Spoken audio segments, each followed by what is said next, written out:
वल्लभ लाल की, समस्त संत हरि भक्तन की, श्री वृंदावन धाम की, सतगुरुदेव भगवान की। शुभम जी हरियाणा से। राधे राधे महाराज जी। महाराज जी, प्रेम प्राप्ति में सबसे बड़ा बाधक क्या है? काम। काम कामना वासना मनते करी अति दूरी। सबसे ज्यादा भगवत प्रेम मार्ग में बाधक है काम। ये बहुत बड़ा शत्रु है। भगवान ने गीता जी में भी कहा ये ज्ञानियों का शत्रु है।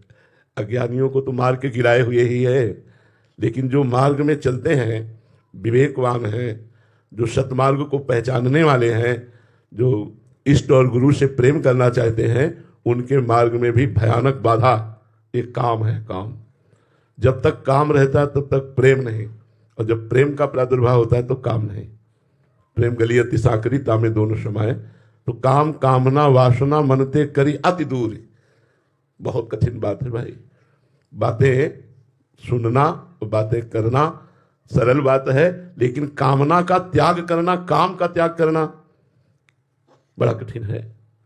अविवेकी जनों को इंद्रियां गिरा दें तो बात तो समझ में आती, लेकिन विद्वान जनों को, विद्वान में कर सकती, जो शास्त्रों का ज्ञान है, विद्वान को कैसे गिरा सकती है, ज्ञानी को कैसे गिरा सकती है, साधक को कैसे गिरा सकती है।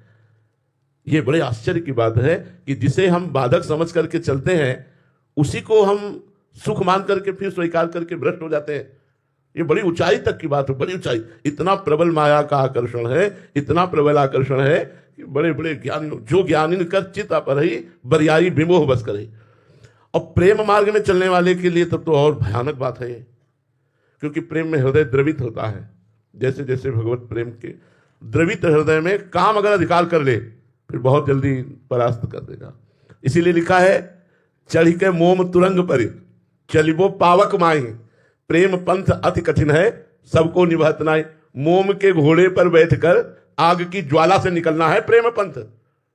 मोम का घोड़ा आग की आंच लगते ही पिघल जाएगा, आग की ज्वाला से निकलना है प्रेम पंथ।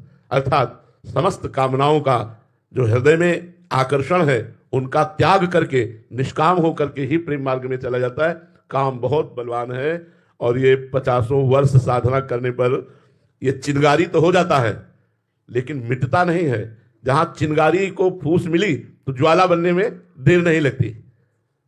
ज्वाला चिंगारी हो सकती है साधना से, लेकिन मिट नहीं सकती। मिट तभी सकती है जब भगवत साक्षात्कार हो जाएगा।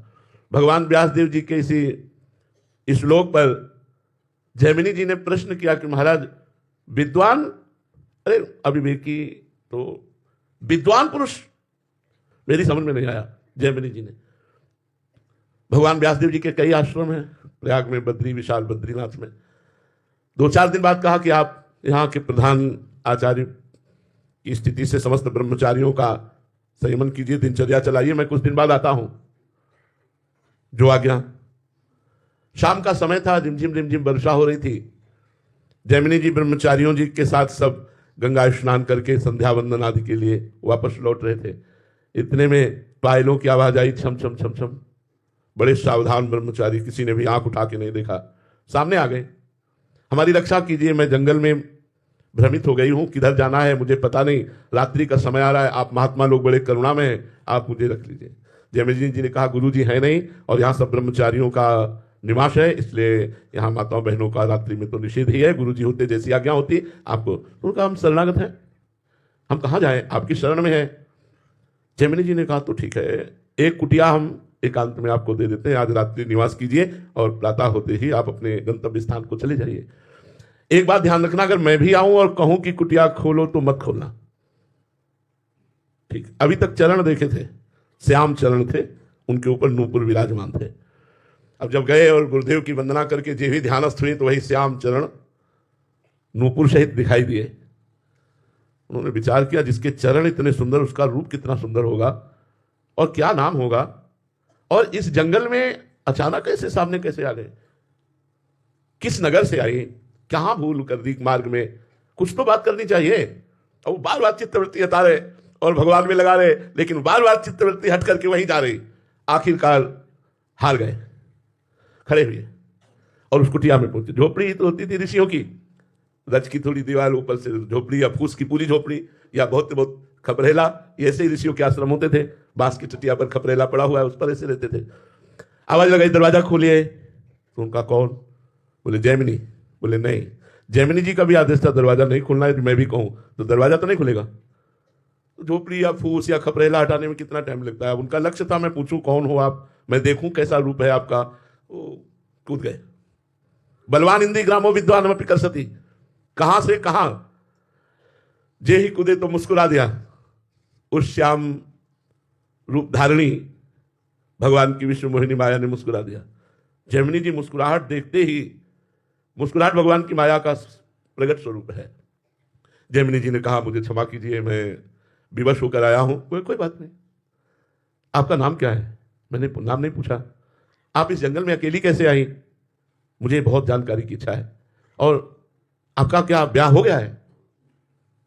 तीनों प्रश्न, और मुस्कुराहट प्रबल होती जा रही उस कुमारी की।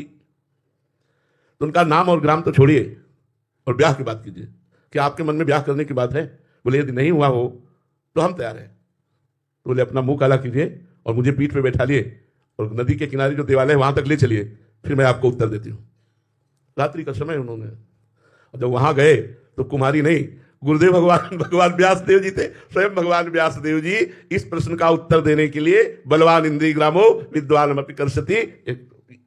ये काम इतना प्रबल देवता है, इतना बलवान देवता है कि भगवान शंकर की भी समाधि भंग कर दी। रामचरितमानस में आता है जब अपने स्वरूप में आया तो इसने भगवान शंकर की समाधि भंग कर दी। अगर इससे बच जाए या इससे निकल पावे, दोनों बातें, बच जाए मतलब संसर्ग ही ना होने पावे, यदि संसर्ग हो गया तो इसे पंख कहते हैं, पंख माने दलदल, फिर निकल जाए इस दलदल से तो भगवान से प्रेम हो जाए, नहीं तो भगवान से प्रेम करना बहुत कठिन है। ये काम ही ऐसा प्रबल शत्रु है जो भगवान से प्रेम नहीं होने देता, भगवान से अपनापन नहीं होने देता। अगर कोई भगवान का नाम जप करके, भगवान के चरणों का आश्रय लेकर, भक्तों के संग के प्रभाव से इस काम पर विजय प्राप्त कर ले तो प्रेम हो जाए, नहीं तो प्रेम नहीं हो सकता।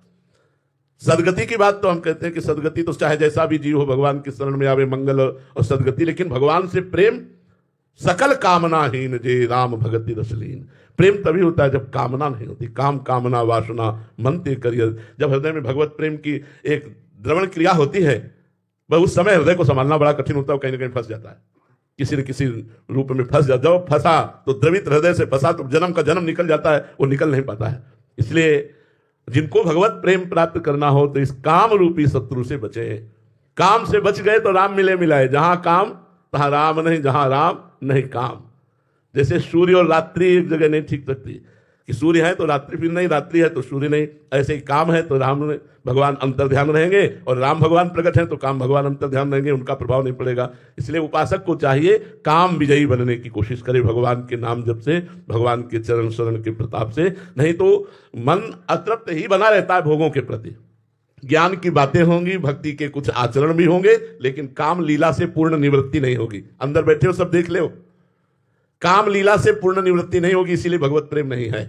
नहीं, सहज में भगवत प्रेम हो जाए यदि काम का त्याग हो जाए। बहुत कठिन है ये बात, बहुत कठिन है ये बात। सब कुछ छोड़ दिया, खान पान और कपड़ा लत्ता सब कष्ट सह लिए, लेकिन इस मन की मार को सह पाना बहुत कठिन। बड़े बड़े टूट गए, ऋषि मुनि टूट गए, इसी बात पर टूट गए। जो यहां टूटे ना, जीत जाए, वो महापुरुष, वो भगवान का प्रेमी, वो भगवान का निजजन। इसलिए कोशिश करो भगवान के नाम जप से, भगवान के चरणों के आश्रय से, भक्तों के चरित्रों से, कि हम अधर्म में पहले काम से विजय प्राप्त करें, फिर धर्म में काम से भी। लोक धर्म का त्याग करके परम भागवत धर्म और भगवत धर्म जीत के निज प्रेमा ठहरंत, फिर प्रेम में स्थिति हो। तो सबसे ज्यादा बाधक भाव काम है, काम पर विजय प्राप्त कर ले तो प्रेम प्राप्त हो जाए। जी बहुत बड़ा युद्ध है। अरे बता रहे, चिंगारी रहती है, चिंगारी रहती है, ज्वाला बनने में देर नहीं लगती। कभी भी ये कोई अहंकार न कर ले कि मैं काम विजयी हूं। भगवान की कृपा से, भगवान के भक्तों की कृपा से इस रोग पर, इस दोष पर विजय प्राप्त की जाती है, पर सदैव डरते रहा जाता है, सदैव डरते रहा जाता है। देवर्षि नारद जी जैसे परमहंस महापुरुष भी इससे। तो इसलिए एक प्रेम में, इसीलिए भगवत प्रेम नहीं हो रहा। आप देख लो, साधनाएं कौन नहीं कर रहा, सब छोटी मोटी सब साधनाएं कर रहे हैं, लेकिन भगवत प्रेम, प्रेम इसीलिए नहीं हो रहा क्योंकि काम बाधक है। काम कामना वासना ये मन ते करियति दूर, तभी प्रेम प्रकट होगा। वो बहुत कठिन है, बहुत कठिन है। कई लोग तो पाखंड को इतना गले लगा लेते हैं कि इसी को प्रेम कहने लगते हैं, काम क्रीड़ा को ही प्रेम कहने लगते हैं, व्यभिचार को ही प्रेम संज्ञा दे देते हैं और पूरा जीवन पाखंड में व्यतीत कर देते हैं और प्रेम की कहीं एक बूंद भी छीट नहीं पड़ती, पूरा जीवन व्यर्थ चला जाता है। तो भगवान की कृपा से काम पर विजय प्राप्त करे तो भगवत प्रेम हो। उमंग जी दिल्ली से। राधे राधे महाराज जी। महाराज जी, भोगों या विषयों में ऐसा क्या है जो इनका थोड़ा सा भी सानिध्य या सेवन करके ये अपने वश में आकर्षित कर लेते हैं? सिर्फ जादू, जादू, कुछ समय जादू, के ही सेवन। जादू, माया का जादू। संसार की भोगों में भगवान की माया का जादू है, इसीलिए बड़े बड़े प्रलोभित हो जाते हैं, बड़े बड़े प्रलोभित हो जाते हैं। हाँ, बहुत बहुत बहुत देखी भाई बातें हम आपको कह रहे हैं, खूब भ्रमण किए हुए खूब देखी भाई बातें कह रहे हैं। जादू है भगवान की माया। दैवी हेषा गुणमयी मम माया दुरतया मामेवे प्रपद्यन्ते माया में ताम तरंते। ए कुछ नहीं है, कुछ नहीं। खूब भजन साधन हो रहा, खूब ठीक से चल रहे, नाम जप कर रहे। महाराज जी प्रणाम, प्रणाम। और महाराज जी आप ठीक। जादू, जादू। अब भगवान अंतर ध्यान, वही महाराज जी प्रणाम, वही वही दिमाग, जादू। तुम केवल अकेले लड़ने वाले हो, पूरा संसार तुम्हारे विरुद्ध खड़ा हुआ है। ऐ साधक, पूरे संसार को परास्त करना, तब भगवत प्राप्ति होगी, तब प्रेम प्राप्त होगा। महाराज जी फिर कह रहे हैं कि बहुत बड़ा युद्ध है। अब इसीलिए तो बड़े योद्धा के पीछे बने रहो, तो आगे वो निपटाता रहेगा, पीछे रास्ता खाली मिलता चला जाएगा। इसीलिए संतों का संग किया जाता है। चिंतन न हमारा कोई घसीट पावे, चिंतन न घसीट पावे, सबसे बड़ी बात होती है। क्या है माया का कार्य? क्या है? चिंतन को घसीट करके समय व्यर्थ करवा देना। हमारा चिंतन न घसीट पावे। बहादुर वही साधना करने वाला साधक है जिसका चिंतन रुपया न घसीट पावे। विपरीत शरीर न, स्त्री साधक है तो पुरुष शरीर न घसीट पावे, पुरुष साधक है तो स्त्री शरीर न घसीट पावे। मान प्रतिष्ठा प्रणाम नमस्कार ये कोई भगवत चिंतन न घसीट पावे, सो बहादुर। नहीं तो यही तो चिंतन घसीट करके इसी में तो लगाए गए। बहुत विचित्र माया, बहुत विचित्र भगवान की माया। हरि माया बलवंत भवानी जाहि न मोह कवन अस ज्ञानी। ज्ञानी अज्ञानी नहीं, ज्ञानी जाहि न मोह कवन अस ज्ञानी। इसलिए बहुत सावधानी पूर्वक एक एक कदम गुरु कृपा के बल पर चला जाता है। खूब नाम जप करो, खूब भजन करो, तब इसमें जादू है। जादू, जादू का तमाशा है कुछ नहीं, है कुछ नहीं। खोदोगे तो सिर्फ कीचड़ ही निकलेगा और ऊपर से दिखाई देता है। एक हार खो गया था किसी रानी का, तो राजा ने ऐलान कर दिया जो हमारी रानी का ये प्रिय हार देगा खोज करके उसे अपने समान राज्य प्रदान करूंगा। तो सब लोग खोजने के लिए निकले, तो एक नदी के किनारे लग गया, उसको हार दिखाई दिया जल में, कूद पड़ा, वहां कीचड़ मिला, फिर बाहर निकला, हार तो यही था, फिर कूद पड़ा, फिर कीचड़ मिला। सुबह से शाम होने जा रही थी, एक महात्मा निकले, राधे श्याम ये क्या कर रहा है? थोड़ी थोड़ी देर में कूदता है निकल जाता है, कूदता है निकलता, क्या है? तो उन्होंने देखा महात्मा मतलब निष्काम होते हैं, इनको कोई हार वार से मतलब तो है नहीं, अगर इनसे हम अपनी बात बता देंगे तो हमारा काम पूरा हो जाए। बोले महात्मा जी देखो वो हार है। तो बोले सीधे बोले अरे अगर वहां हार होता तो तू सुबह से कूद रहा अभी तक मिल जाता ना। मोड़ दिया, ऊपर खजूर का पेड़ था, उस पे बादल हार ला के टांगा था, वहां छाया पड़ रही थी।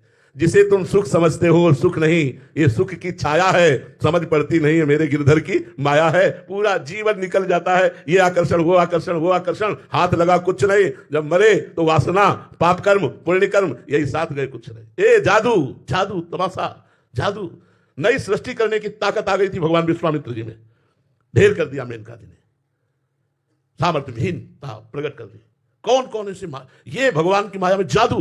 ये बातें बना लेना अलग बात है भाई, प्रवचन कर लेना अलग बात है, माया पर विजय प्राप्त करना अलग बात है। वही हो सकता है माया विजयी जो भगवान के चरणों का अनन्य भाव से आश्रय लेकर निरंतर भजन कर रहा है। अगर भजन में अंतर पड़ेगा तो माया का प्रभाव हो जाए। कहे हनुमंत विपत्ति प्रभु सोई जो तो सुमिरन भजन न होई। हर समय भजन, गृहस्थी में अपने धर्मयुक्त भोगों को भोगते हुए, अपने कर्तव्य को करते हुए नाम जप करो, माया का सेवन करते हुए भगवान की प्राप्ति हो जाएगी। विरक्ति में आजीवन माया से बचते हुए निरंतर नाम जप करते हुए भजन करो तो आप भी तर जाओगे, औरों को भी तार दोगे। का प्रश्न था कि मतलब विषय भोगों में सेवन करने पे महाराज जी पहले व्याकुल करते हैं, फिर भोगने की जलन होती है, फिर महाराज जी ऐसा नाम जप में क्या है कि मतलब उसका कितना भी कर लो फिर भी उस पर रुचि नहीं हो पा रही, फिर संसारिक विषयों में ही मन जा रहा है महाराज जी। पूर्वाभ्यास, पूर्वाभ्यास।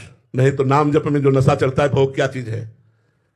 भोग क्या चीज? अभी एक सीमा है, अभी आप भोगों की सीमा के अंतर्गत है, अभी नाम जप का स्वाद नहीं आया, अभी नाम जप के द्वारा सर्व पाप नष्ट नहीं हुए, अभी नाम जप वो सीमा पार नहीं की भोगों वाली सीमा नाम जप करते हुए पार कीजिए। फिर देखिए ब्रह्मा के भी भोग नहीं आकर्षित कर सकते, मर्त लोग के भोगों की तो बात जाने दो। जिस समय नाम भगवान चलते हैं वो अपार सुख प्राप्त होता है, ये सारे सुख रखे के रखे रह जाते हैं। रघुनाथ दास गोस्वामी जी चरित्र पढ़ करके देखो, सुंदर नववधू, पिता का खूब राज वैभव, सब भोग सामग्री, भाग करके जगन्नाथ जी के दरवाजे में एक मुट्ठी जो चावल महाप्रसाद मिलता उससे भी हट गए, अन्य क्षेत्र में थोड़ा उससे भी हट गए, है जो रात में फेंक दिया जाता था महाप्रसाद, वो उठा करके जल से धोकर उसको पाकर हरे कृष्ण कृष्ण कृष्ण। नाम में जो सुख है वो भोग भोग, अभी नाम जब सही हुआ नहीं तो भोग तो अपने आप, जैसे बमन को कोई खाना नहीं चाहेगा ऐसे भोगों की तरफ भजन करने वालों का मन नहीं जाता। रमा विलास राम अनुरागी तजत बमन जिमि जन बड़ भागी। अभी भजन नहीं वो हो रहा है जो होना चाहिए। डट के भजन करो, वासनाएं भस्म हो, फिर देखो संसार के भोग रखे रहे तो कोई फर्क नहीं पड़ता, पास बने रहे तो कोई फर्क नहीं पड़ता। अभी वासना भस्म नहीं हुई। देखो लकड़ी पेड़ से हटाकर जब उसे कुछ दिन सुखाई जाती है और फिर आग में डाली जाती है तो सहज में जल जाती है।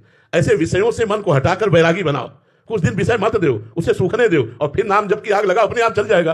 अब बार बार उसी पानी में डूबते रहो फिर आग दिखाते रहो तो बात क्या है? बार बार विषय भोगते रहते हैं हम और मन को चाहते हैं बैरागी बनाना, इसलिए नहीं बन पाता। थोड़े दिन इसे बैरागी रखो, कम से कम बिल्कुल विषय सेवन मत होने दो, सूखने दो इसे और फिर नाम जब करो, देखो भस्म हो जाता है कि नहीं वासनाएं। जो ही दुर्वासनाएं भस्म हुई, हृदय रो पड़ता है भगवान के लिए, मन एकांत के लिए भागने लगता है। वैसे इतने लोग बैठे किन्हीं किन्हीं को तो अनुभव होगा, आप जब नाम जप नहीं करते थे तब आपकी स्थिति क्या थी, आज आप नाम जप कर रहे हैं तो आपकी स्थिति क्या है। जो अच्छा नाम जप कर रहे हैं उनका मन ये लगता है ना कभी कभी, क्या सब छोड़ो एकांत बैठो, केवल नाम जप करो, केवल नाम जप करो। ऐसा मन लगता है कि काश कभी भगवान हमको ऐसा भी समय दे कि हमसे कोई बोले ना, कोई देखे ना और मैं एकांत में खूब नाम जप करूं। अगर ऐसा नहीं होता तो अभी नाम जप का स्वाद नहीं आया। नाम जप करो फिर आप देखना ये भोग क्या आकर्षित कर सकते हैं। ये तो मायाकृत है। नाम तो सच्चिदानंद सुख प्रदान करने वाला है, पर एक सीमा है।